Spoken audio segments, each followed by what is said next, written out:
আজকে নিয়ে এসেছি চিকেন দো পেঁয়াজা নিয়ে। তোজস মমস কিচেনে আপনাদের সবাইকে স্বাগত। দেখুন, চিকেন দো পেঁয়াজা করতে গেলে কিন্তু চিকেনের পিসগুলো একটু মাঝারি সাইজের করে নিতে হবে। আছে 1 কেজি মতন চিকেন আছে। এর মধ্যে প্রথমেই দিয়ে দিলাম 1 টেবিল স্পুন লবণ, 1 টেবিল স্পুন হলুদ গুঁড়ো, কাশ্মীরি লঙ্কার গুঁড়ো 1 টেবিল স্পুন।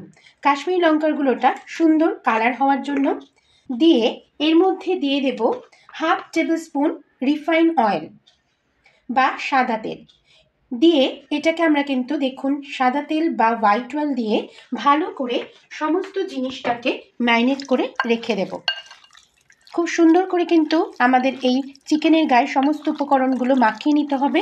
নিয়ে টাইম থাকলে আধ ঘন্টা, না থাকলে কিন্তু 15 মিনিটের জন্য আমরা ম্যারিনেট করে রেখে দেব। আমরা চাপা ঢাকা দিয়ে কিন্তু এটা রেখে দেব। চিকেন দো পেঁয়াজা করার জন্য আমাদের কি কি উপকরণ লাগছে একবার দেখিয়ে দিই। এখানে কিন্তু যেহেতু দো পেঁয়াজা মেনলি লাগবে কিন্তু দু রকমের পেঁয়াজ। দেখুন, একটা পেঁয়াজ একদম ঝিরি করে কেটে নিয়েছি। আর নেক্সট দেখুন, আমি এরকম পেঁয়াজ রেখেছি। ছোট ছোট বাজারে ছাঁচি পেঁয়াজ কিনতে পাওয়া যায়, ঠিক এরকমভাবেই কিন্তু পেঁয়াজগুলো রেখে দিয়েছি। আপনারা চাইলে কিন্তু যদি এরকম পেঁয়াজ না পান, বড় সাইজের পেঁয়াজ 4 টুকরো করে, যেরকমভাবে দেখুন কিউব করে টমেটোগুলো কেটে নিয়েছি, ঠিক সেরকমভাবেই কিন্তু পেঁয়াজ কেটে নিতে পারেন। 4 ভাগ করে কেটে নিয়েছি। টমেটো আমাদের 2 রকম লাগবে। দেখুন, টমেটো একটা ছোট ছোট কুচি কুচি করে কেটে নিয়েছি, আর ওরকমভাবে বড় করে কেটে নিয়েছি কিউব করা। এছাড়াও লাগছে ক্যাপসিকাম, ডুমু করে কাটা, ঠিক যেরকম চিলি চিকেনে আমরা ক্যাপসিকাম কেটে রাখি সেরকম। এছাড়াও যে সমস্ত উপকরণগুলো লাগছে দেখুন, রসুন বাটা, আদা বাটা, ধনে পাতা কুচি, কুচনো লঙ্কাও আমাদের 2 রকম লাগছে টক দই। ফোড়ন হিসাবে আমরা দিয়ে দেব এলাচ, লবঙ্গ, দারচিনি, গোলমরিচ আর গোটা জিরে। এখানে 2 রকমের এলাচ রয়েছে, বড় এলাচ এবং ছোট এলাচ। আমরা একটা প্যান বসিয়ে দিয়েছি। প্যানের মধ্যে দিয়ে দিলাম রিফাইন তেল বা হোয়াইট অয়েল। এই রান্নাটা করার জন্য কিন্তু তেলের পরিমাণ একটু বেশি লাগবে। এখানে 3 টেবিল স্পুন হোয়াইট অয়েল দিয়ে দিচ্ছি। তেলটা গরম হতেই এর মধ্যে গোটা গরম মশলাগুলো, এলাচ, লবঙ্গ, দারচিনি, গোলমরিচ দিয়ে দিলাম। বড় এলাচ এবং ছোট এলাচ দুটোই রয়েছে। তার সাথে দিয়ে দিচ্ছি গোটা জিরে, বেশ কিছুটা পরিমাণ। ভালোভাবে ফোড়নটা কিন্তু আমরা একটু ভাজা করে নেব, যাতে একটা মিষ্টি স্মেল এর থেকে আসে। চিকেন দো পেঁয়াজা করার জন্য আমাদের পেঁয়াজের পরিমাণটা বেশি লাগবে, তাই এখানে বড় 1.5টা কিন্তু আমি পেঁয়াজ কুচি নিয়ে নিয়েছি। বড় সাইজের পেঁয়াজ একটা, আর তার হাফ। আপনারা অবশ্যই মাংসের পরিমাণ অনুযায়ী কিন্তু এই পেঁয়াজের পরিমাণ বা যে কোনো মশলার পরিমাণ বাড়াবেন বা কমাবেন। পেঁয়াজটা হালকা একটু ভাজা ভাজা করে নেব। একটু বেশ রেড কালার আসা অবধি কিন্তু আমরা পেঁয়াজটাকে এইভাবে ভাজা করে নিচ্ছি। দেখুন, পেঁয়াজটা কিন্তু হালকা ব্রাউন কালার বা বাদামি রঙের চলে এসছে। এরপরেই এখানে দিয়ে দেব 1 টেবিল স্পুন রসুন বাটা, 1 টেবিল স্পুন আদা বাটা দিয়ে আবারও ভালোভাবে একটু মিক্সড করে নিলাম।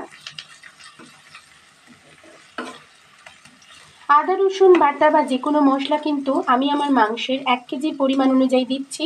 আপনারা যদি মাংসের পরিমাণ এর থেকে কম থাকে তাহলে কম পরিমাণে ইউজ করবেন, আর বেশি থাকলে অবশ্যই বেশি পরিমাণে ইউজ করবেন।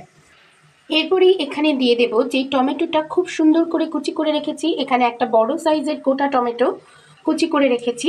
এখানে চাইলে কিন্তু আপনারা টমেটো পিউরিও ইউজ করতে পারেন। টমেটোটা যাতে খুব সহজে গলে আসে এবং পেঁয়াজটাও খুব সুন্দরভাবে কালার হয়ে যায়, ভাজা হয়ে যায়, সেই কারণেই কিন্তু আমরা এখানে 1 টেবিল স্পুন লবণ দিয়ে দিচ্ছি। লবণ দিলে এই টমেটোটা খুব সহজেই গলে আসবে বা মজে যাবে। গলে এই সময় এখানে দিয়ে দিচ্ছি দেখুন অল্প কয়েক দানা চিনি। চিনিটা এই কারণেই ইউজ করছি, তাতে কালারটা সুন্দর আসবে এবং খেতেও কিন্তু ভীষণই টেস্টি হবে, ব্যালেন্স হয়ে যাবে। তবে আপনারা যদি এক্ষেত্রে মিষ্টিটা অ্যাভয়েড করতে চান তাহলে অফ করে দিতে পারেন। দেখুন, একদম কিন্তু টমেটো আমাদের মজে এসছে।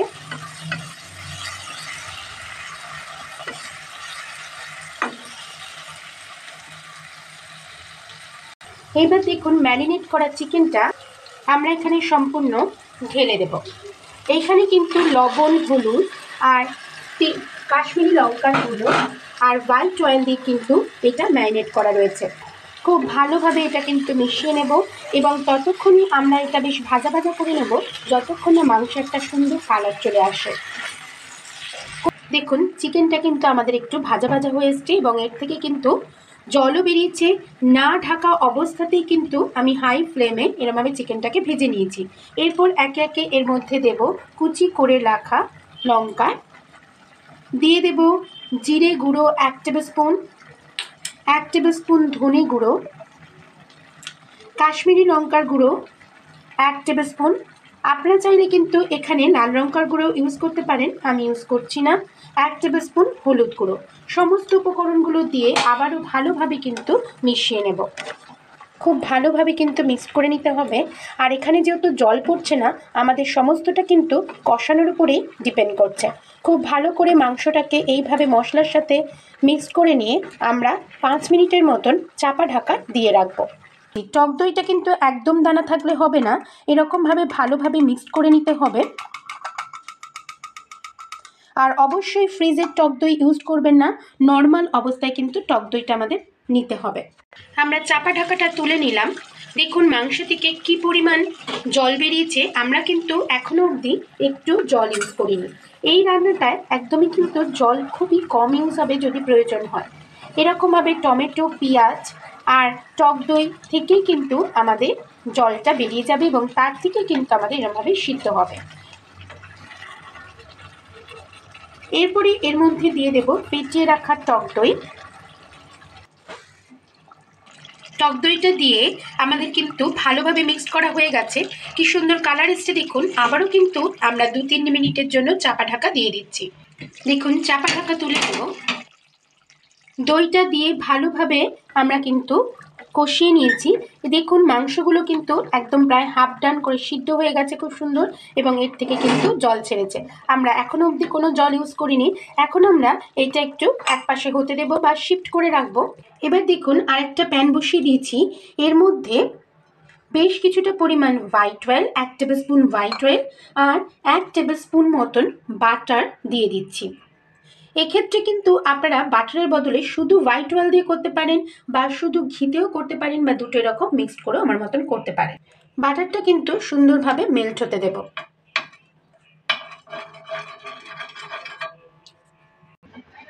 এবার দেখুন বাটারটা গরম হয়ে যাওয়ার পরে এর মধ্যে যে ছোট ছোট পেঁয়াজগুলো কেটে রেখেছিলাম সেই পেঁয়াজগুলো দিয়ে দিলাম ছোট করে টুকরো করে রাখা ক্যাপসিকাম। ক্যাপসিকামটা অপশনাল, আপনারা চাইলে দিতেও পারেন নাও দিতে পারেন। দিয়ে দিচ্ছি এখানে শুকনো লঙ্কা আর কাঁচা লঙ্কা, এটা চেরা দিয়ে দিলাম। আর যে টমেটোগুলো এরকম ছোট সাইজের করে রেখেছিলাম সেই টমেটোগুলো দিয়ে দিলাম। এই সমস্ত উপকরণগুলো দিয়ে এর মধ্যে হালকা করে 1/2 টেবিল স্পুন মতো লবণ ছড়িয়ে দিলাম। কেন লবণটা আমরা মাথায় রেখে দিতে হবে, আগে দেওয়া ছিল। আর দিয়ে দিচ্ছি গোলমরিচ গুঁড়ো 1 টেবিল স্পুন। গোলমরিচগুলো এরকমভাবে দিয়ে দিলে কিন্তু ভীষণই টেস্ট লাগবে। দেখুন কসুরি মেথি 1 টেবিল স্পুন কসুরি মেথি এর মধ্যে দিয়ে দিচ্ছি। কসুরি মেথিটা একসাথে কিন্তু এরকমভাবে দিয়ে দিলে ভাজাও হয়ে যাবে, অপূর্ব গন্ধ লাগবে। ঠিক এইভাবেই কিন্তু আপনারা যদি করে নেন। দেখুন হালকা করে কিন্তু এটা অবশ্যই একদম হাই ফ্লেমে নয়, মিডিয়াম ফ্লেমে কিন্তু আমরা এইগুলোকে এরকমভাবে সেটে করে নিচ্ছি। টস করে নেব। জাস্ট এরকমভাবে কিন্তু মিশিয়ে নিয়ে হাফ ভাজা করে নিচ্ছি।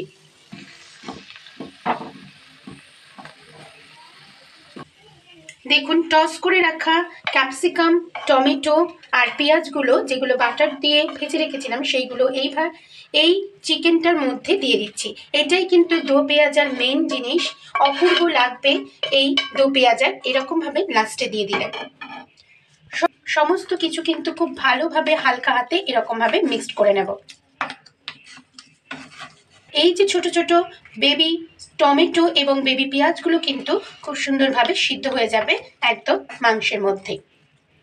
আর দিয়ে দেবো ওপর থেকে বেশ কিছুটা পরিমাণ ধনেপাতা কুচানো এরকমভাবে ছড়িয়ে দিয়ে আমরা চাপা ঢাকা দিয়ে দেব। 1-2 সেকেন্ড এরকমভাবে সুন্দরভাবে ফুটে উঠলেই কিন্তু আমাদের তৈরি হয়ে যাবে চিকেন দো পেঁয়াজা।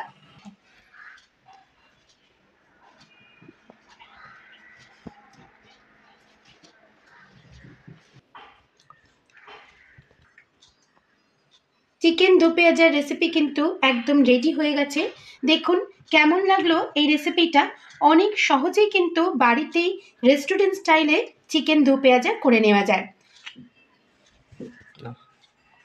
চিকেন দো পেঁয়াজার রেসিপি কিন্তু একদম রেডি টু সার্ভ। কেমন লাগলো এই রেসিপিটা অবশ্যই একবার কমেন্টের মাধ্যমে জানাবেন। ভালো লাগলে লাইক বা শেয়ার করার অনুরোধ রাখলাম এবং পাশে থাকা বেল আইকনটি অবশ্যই প্রেস করে দিলে আমার সমস্ত রেসিপির নোটিফিকেশান আপনাদের কাছে সর্বপ্রথম যাবে। এরকম ধাবা স্টাইলে যদি চিকেন দো পেঁয়াজা বানাতে চান অবশ্যই রেসিপিটা ফলো করার অনুরোধ রাখলাম। আবার চলে আসবো ভিন্ন ধরনের নতুন স্বাদের রেসিপি নিয়ে আপনাদের সাথে শেয়ার করতে। সবাই ভালো থাকুন, সুস্থ থাকুন, ধন্যবাদ।